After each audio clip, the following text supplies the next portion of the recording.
Hi friends, అందరికీ నమస్కారం. నేను మీ సేవ ఆంజనేయులు, మీ అందరి సేవలో. ఫ్రెండ్స్, ఇవాళ వీడియోలో వైఎస్ఆర్ చేయూత 4వ విడతకి సంబంధించి ఒక ముఖ్యంగా మనం అప్డేట్ అయితే మాట్లాడుకుందాం. ఇంతకీ ఈ వైఎస్ఆర్ చేయూత డబ్బులు అనేది నిజంగా వేస్తారా లేకపోతే వెయ్యరా?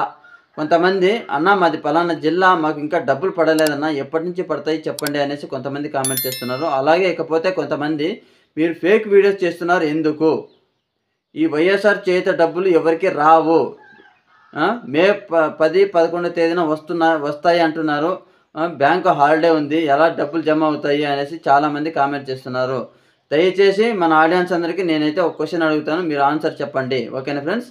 ఇంతకుముందు నేను గత వీడియోలలో ఏమని చెప్పాను, ఈ వైఎస్ఆర్ చేయూతకు సంబంధించిన డబ్బులు అనేది పూర్తిగా రద్దు అవుతుంది అని నేను వీడియోస్ చేశాను. దానికి మీరు మన ఆడియన్స్ అందరూ కామెంట్ ఏమని చేశారంటే, మీరు ఎందుకు అబద్ధం చెప్తున్నారు, ఈ వైఎస్ఆర్ చేయూత ఖచ్చితంగా వస్తుంది అని మీరే చెప్పారు. ఓకేనా ఫ్రెండ్స్?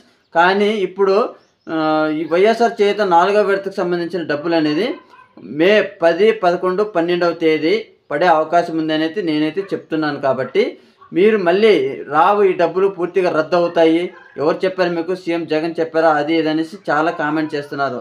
దయచేసి నేను నిజం చెప్తే ఎవరు నమ్మట్లేదు, ఫేక్ వీడియోస్ చేసే వాళ్ళకే మీరు నమ్ముతున్నారు. దయచేసి నిన్నటి రోజున కూడా డేరంగల మహేష్ అనే వ్యక్తి యూట్యూబ్లో వైఎస్ఆర్ చేయూత డబ్బులు పడుతున్నాయి అనేసి వీడియో చేయడం అయితే జరిగింది. ఓకేనా ఫ్రెండ్స్? అటువంటి వారికి మాత్రమే మీరు సపోర్ట్ చేస్తున్నారు, అటువంటి వారికి మాత్రమే మీరు నమ్ముతున్నారు. నేను నిజం చెప్తే మీరు ఎవరు నమ్మట్లేదు ఫ్రెండ్స్. నేనైతే మన యూట్యూబ్ ఛానల్లో అన్నీ నిజమే చెప్పడం అయితే జరుగుతుంది. మీరు నమ్మినా నమ్మకపోయినా దాని తర్వాత మీ ఇష్టం. ఓకేనా ఫ్రెండ్స్? ఈ వైఎస్ఆర్ చేయూత డబ్బులు అనేది ఒకవేళ పడితే కనుక మే 10, 11, 12 ఈ 3 డేట్లలో ఖచ్చితంగా పడే అవకాశం ఉంది అని మీరు అంత కరెక్ట్గా ఎలా చెప్పగలుగుతున్నారు అని కూడా మీరు నన్ను అడిగితే దానికి నేను ఆన్సర్ కూడా ఇస్తాను ఈ వీడియోలో. అంత కరెక్ట్గా ఎలా చెప్పగలుగుతున్నారు అంటే, మన ఆంధ్రప్రదేశ్లో మహిళలకు సంబంధించిన ఓట్ బ్యాంక్ అనేది ఎక్కువ శాతం ఉంది. కాబట్టి ఈ పథకానికి సంబంధించిన డబ్బులు వేయకపోతే ఓట్ బ్యాంక్ అనేది మనకు తగ్గిపోయే అవకాశం ఉంటుంది. కాబట్టి అందుకని సీఎం జగన్మోహన్ రెడ్డి గారు ఆలోచించి ఖచ్చితంగా ఎలాగైనా సరే ఎట్టకేలకు ఈ డబ్బులు అనేది అర్హులైన వారి ఖాతాలో జమ చేయాలి అని అయితే నిర్ణయం తీసుకున్నట్లుగా మనకు అప్డేట్ అనేది కనపడుతుంది ఫ్రెండ్స్. ఓకేనా? ఈ 18,000 అనేది 10, 11, 12వ తేదీ ఖచ్చితంగా 100% పడతాయని అయితే నేను చెప్పట్లేదు.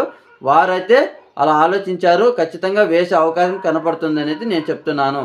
ఆ 3 డేట్లు కనుక మిస్ అయితే మనకు ఈ వైఎస్ఆర్ చేయూత డబ్బులు అనేది ఖచ్చితంగా పూర్తిగా రద్దయ్యే అవకాశం అయితే ఉంటుందని నేనైతే ఖచ్చితంగా చెప్తున్నాను.